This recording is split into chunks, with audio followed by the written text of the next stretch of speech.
Assalamualaikum warahmatullahi wabarakatuh.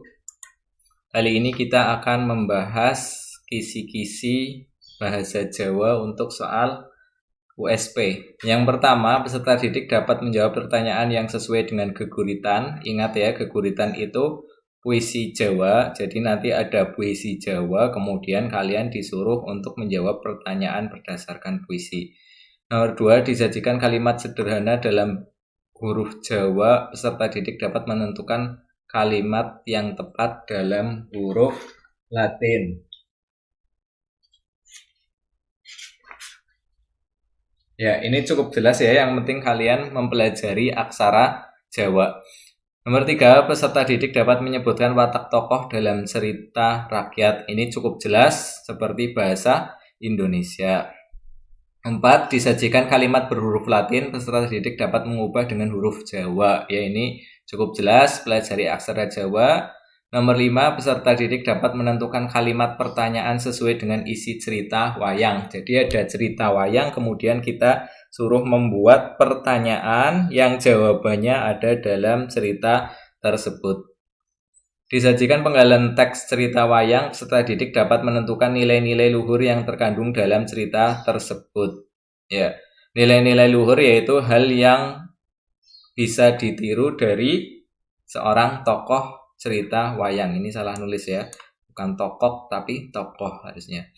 Nomor 7, peserta didik dapat menentukan topik dari penggalan teks bacaan. Nah, topik adalah hal yang sedang dibicarakan dalam bacaan. Cukup jelas ya. Nomor 8, disajikan penggalan cerita legenda Ragam Ngoko. Peserta didik dapat menentukan latar cerita. Nah, ini latar, yang disebut latar di sini adalah latar panggonan. Latar panggonan itu adalah latar tempat. Nomor 9, disajikan penggalan cerita legenda Ragam Ngoko. Peserta didik dapat menjawab pertanyaan sesuai bacaan. Cukup jelas ya, pertanyaan kita disuruh menjawab pertanyaan dari bacaan. Nomor 10, peserta didik dapat mengartikan kata sulit dalam bacaan. Ya, ini cukup jelas ya, kata sulit dalam bacaan. Nomor 11, disajikan kalimat berhuruf Jawa yang menggunakan pasangan. Peserta didik dapat membaca kalimat. Ya, intinya kalian pelajari aksara Jawa dan pasangannya. Kemudian nomor 12, disajikan sebuah paragraf tentang peristiwa budaya. Peserta didik dapat menentukan kalimat utama. Kalimat utama dalam bahasa Jawa disebut ukara pokok. Ya. Kemudian disajikan sebuah kalimat jawaban tentang peristiwa budaya. Peserta didik dapat menentukan kalimatannya. Kalimatannya kalau dalam bahasa Jawa yaitu ukara pertakonan. 14, disajikan sebuah paragraf. Peserta didik dapat menentukan kalimat sesuai dengan isi paragraf. Ini cukup jelas ya, tinggal dicocokkan antara ABC-nya, antara pilihan gandanya dengan paragraf. Pas apa tidak? Yang paling pas itu adalah jawabannya. Nomor 15, peserta didik dapat memberikan tanggapan berdasarkan penggalan cerita. Ini cukup jelas ya, tanggapan berdasarkan penggalan cerita. Ada cerita, kita suruh menanggapi.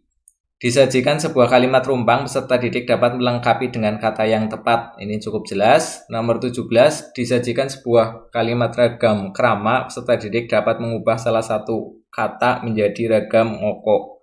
Dari bahasa krama diubah menjadi bahasa ngoko. 14, peserta didik dapat menyebutkan objek wisata yang ada di Kabupaten Banyumas. Ya, di pelajaran bahasa Jawa sudah ada di kelas 6 ya. Kalian lihat lagi.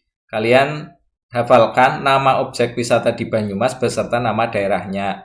Misalkan objek wisata Masjid Saka Tunggal itu di mana? Objek wisata Curug Cipendok misalkan itu di mana daerahnya? Ya, kemudian misalkan Museum Wayang di mana? Itu.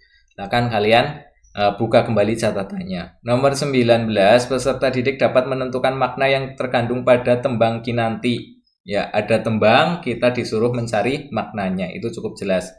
Peserta didik dapat menyebutkan sinonim kata yang terdapat pada tembang kinanti. Ya, sinonim itu kalau bahasa Jawa namanya tembung sing tegese pada. Ini cukup jelas. Nomor 21, peserta didik dapat menyebutkan guru gatra dari tembang kinanti. Guru gatra Itu artinya banyak baris pada suatu tembang mocopat. Ya, silakan. Misalkan ada tembang mocopat, dihitung dari atas 1, 2, 3, 4, 5 dan seterusnya. Cari. Ya, nanti ada tembangnya. Kemudian 12, disajikan penggalan teks pidato peserta didik dapat menentukan bagian-bagian dari pidato. Bagian pidato, ya, kalau yang dipelajari di kelas 6 itu wiwitaning pidato atau membuka pidato. Isi pidato, ya, tetap isi pidato seperti di pelajaran bahasa Indonesia ya. Pungkasaning pidato itu penutup pidato. Ya, kita lihat nanti ya. Nanti kalian lihat di soalnya itu termasuk bagian pembuka, isi atau penutup pidato. 23, disajikan penggalan pidato, peserta didik dapat menjelaskan maksud dari penggalan pidato tersebut. Cukup jelas ya, maksudnya pidato itu menjelaskan tentang apa. 24, disajikan teks percakapan rumpang, peserta didik dapat melengkapi sesuai dengan unggah-ungguh bahasa. Ini cukup jelas. Teks percakapan rumpang artinya percakapan yang rumpang, yang kosong. Ya, ada yang belum ditulis, kalian disuruh mengisinya. Nomor 25, peserta didik dapat menentukan topik dari teks percakapan ya, topik tadi hal yang dibicarakan. Ya, sekian pembahasan kali ini. Semoga bermanfaat. Jangan lupa belajar. Wassalamualaikum warahmatullahi wabarakatuh.